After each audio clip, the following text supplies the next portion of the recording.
आज Doubtnut app download करें। Doubtnut पर अपने सभी गणित, रसायन विज्ञान, भौतिक विज्ञान और जीव विज्ञान के डाउट्स का करो सफाया। बस प्रश्न की फोटो खींचो, एक ही प्रश्न को क्रॉप करो और तुरंत वीडियो सोल्यूशन पाओ। अभी डाउनलोड करें। प्यारे छात्रों, हमारा प्रश्न है निम्न के सार्वगुणनखंड ज्ञात कीजिए। आइए हम इस प्रश्न को हल करते हैं। पहला भाग ए 20 और 28। तो सबसे पहले हमें इन संख्याओं की गुणनखंड ज्ञात करने पड़ेंगे। सार्वगुणनखंड ज्ञात करने के लिए ए 20 और 28। तो अब सबसे पहले हम 20 का गुणनखंड ज्ञात करना सीखते हैं। 20 का गुणनखंड, 20 के गुणनखंड कैसे निकल सकते हैं? देखिए 20 को हम 1 गुणा 20 लिख सकते हैं, तो 1 और 20 20 के गुणनखंड हो गए। फिर 20 को हम लिख सकते हैं 2 गुणा 10, तो 2 और 10 20 के गुणनखंड हो गए। फिर 20 3 से कट नहीं सकता, 4 गुणा 5 20 के गुणनखंड हो गए। फिर 5 20 5 गुणा 4। अब देखिए यहाँ पर रिपीटेशन होना शुरू हो गया। देखिए 5 और 4 दोबारा से आ गए, तो इसलिए यहीं पर हमें रुक जाना। यहाँ पर आप रुक जाएंगे, रुक जाओ यहाँ पर। तो इस प्रकार हमें 20 के गुणनखंड क्या क्या आ गए? आगे आपके 20 के गुणनखंड आ गए आपके 1 2 4 5 और 20। ये 20 के गुणनखंड आ गए। इसी प्रकार आप 28 के गुणनखंड ज्ञात करेंगे। 28 का गुणनखंड, तो 28 को आप क्या लिख सकते हैं? 1 गुणा 28। 28 को लिखा जा सकता है 1 गुणा 28। 28 को 2 गुणा 14 लिखा जा सकता है, ठीक है। 28 को और क्या लिखा जा सकता है? 8 और 2 10, 3 से कट नहीं सकता। 4 से 7, 4 सत्ते 28, 5 से नहीं कट सकता। 6 से 6 से भी आपका 28 पूर्णतः विभाजित नहीं है। अब इसी प्रकार आप 28 का लिख सकते हैं फिर 7 से, तो 7 गुणा 4। देखिए 7 और 4 आपके गुणनखंड पहले भी आ चुके हैं, तो इस प्रकार ये आपके गुणनखंड दोबारा काउंट नहीं होने की, तो इसलिए अब यहीं रुक जाइए, इससे आगे आपको बढ़ना नहीं। जब आपके दोबारा आने लगे तो आपको रुकना है। देखिए मैंने आपके ये रुकना रुक रुक लिखा है।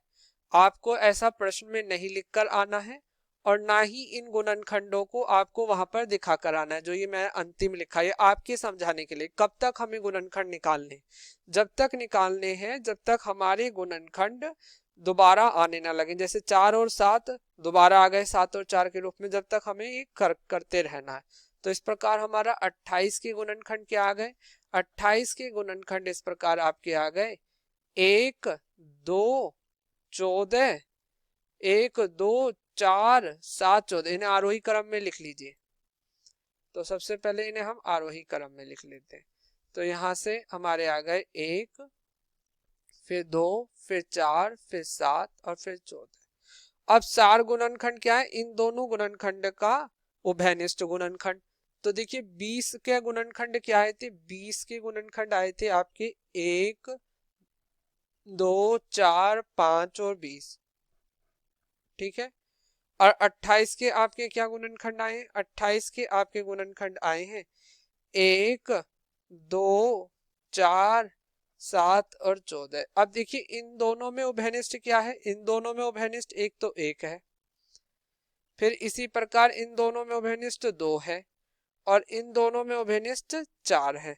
तो इस प्रकार हम कह सकते हैं 20 और 28 के सार्वगुणनखंड क्या हो गए? 1 2 4। सार्वगुणनखंड इस प्रकार के आ गए 1 2 और 4। अब हम अगला प्रश्न करते हैं 15 और 25 के लिए, इसका बी भाग। तो 15 और 25 के लिए तो आप सबसे पहले आप क्या करेंगे? 15 के गुणनखंड निकालेंगे। तो 15 के गुणनखंड क्या आ जाएंगे?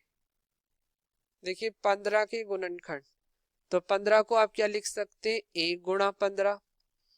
फिर 2 से विभाजित नहीं है, 3 से विभाजित है, तो 3 पंजे 15।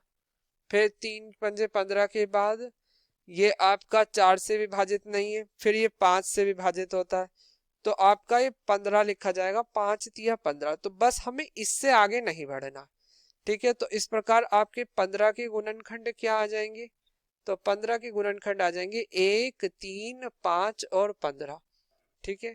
इस प्रकार ही आप अब 25 के गुणनखंड ज्ञात करेंगे। 25 के गुणनखंड, 25 के गुणनखंड, अब 25 के गुणनखंड क्या आ जाएंगे, 25 के गुणनखंड आ जाएगा आपका, देखिए 25 1 गुणा 25, फिर ये 5 और 2 7, ना 2 से है ना 3 से है ना 4 से, फिर ये 5 से विभाजित है, तो 25 को लिखा जा सकता है 5 गुणा 5। अब देखिए इसका इसी वाली इसमें ही 5 वाले में ही देखिए 5 2 बार रिपीट हो चुका है, तो बस अब हमें यहीं रुक जाना, इससे आगे नहीं बढ़ना। तो इसके 25 के गुणनखंड क्या आ गए, 1, 5 और 25, ठीक है। तो इस प्रकार आपके 15 के गुणनखंड क्या आए थे, 15 के आए थे 1, 3, 5, 15, और 25 के क्या आ गए आपके, 25 के आगे आपके 1, 5 और 25। तो इस प्रकार इनमें अब उभयनिष्ठ गुणनखंड क्या क्या आ गए आपके, देखिए एक तो 1 हो गया और दूसरा हो गया 5। तो हम इस प्रकार क्या लिख सकते हैं, 15 और 25 का सार्व गुणनखंड, 15 और 25 के सार्व गुणनखंड, सार्व गुणनखंड। तो सार्व गुणनखंड क्या आ गए आपका, 1 और 5, 15 और 25 के सार्व गुणनखंड है। इसी प्रकार हम अन्य प्रश्नों को हल करेंगे। अब हम इस प्रश्न का सी भाग हल करेंगे। 35 और 50 का हमें क्या निकालना है, सार्वनिष्ठ गुणनखंड। देखिए 35 और 50 का निकालना है, तो 35 और 50 का सार्वनिष्ठ गुणनखंड, 35 और 50।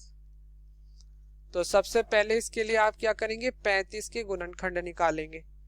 तो जो जैसे हमने ऊपर वाले प्रश्न को हल करा उसी प्रकार जब हम निकालेंगे तो गुणनखंड आ जाएंगे 1, 5, 7 और 35, ठीक है। इसी प्रकार 50 के गुणनखंड, तो 50 के गुणनखंड क्या आ जाएंगे, इसी प्रकार आपके 50 के गुणनखंड आ जाएंगे 1, 2, 5, 10, 25 और 50। ये आपके 50 के गुणनखंड आ जाएंगे, 1, 2, 5, 10, 25, 50। अब देखिए इन दोनों में सार्वनिष्ठ गुणनखंड कौन कौन से हैं, इन दोनों में जब आप देखेंगे, देखिए एक तो 1 है और दूसरा इन दोनों में सार्व गुणनखंड उभयनिष्ठ जो है 5 है। तो इस प्रकार आप क्या कह सकते हैं, 35 और 50 का सार्व गुणनखंड, तो 35 और 50 का सार्व गुणनखंड 1 और 5 आ गया। अब हम अपना डी प्रश्न हल करेंगे। डी 56 और 120 का सार्व गुणनखंड। तो इसके लिए आप सबसे पहले 56 के गुणनखंड निकालेंगे। 56 के गुणनखंड आ जाएंगे 1, 2, 4, 7, 8, 14, 28 और 56। ये तो आपके आगे 56 के गुणनखंड। अब इसी प्रकार हम निकालेंगे 120 के गुणनखंड आ जाएंगे 1, 2, 3, 4, 5, 6, 10, 12, 20, 24, 30, 40, 60 और 120। देखिए 120 के दो गुणनखंड और है, 8 और 15। अब हमें इसके सार्व गुणनखंड ज्ञात करने, तो देखिए 1 और 1 ये दो आपस में उभयनिष्ठ है।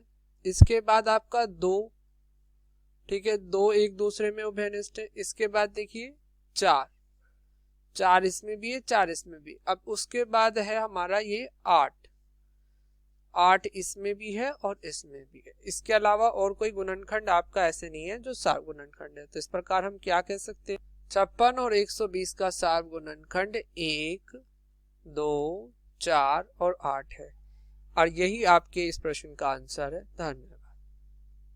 कक्षा 6 से 12वीं से लेकर नीट, IIT, JEE वो एडवांस के लेवल तक 1 करोड़ से ज्यादा छात्रों का भरोसा।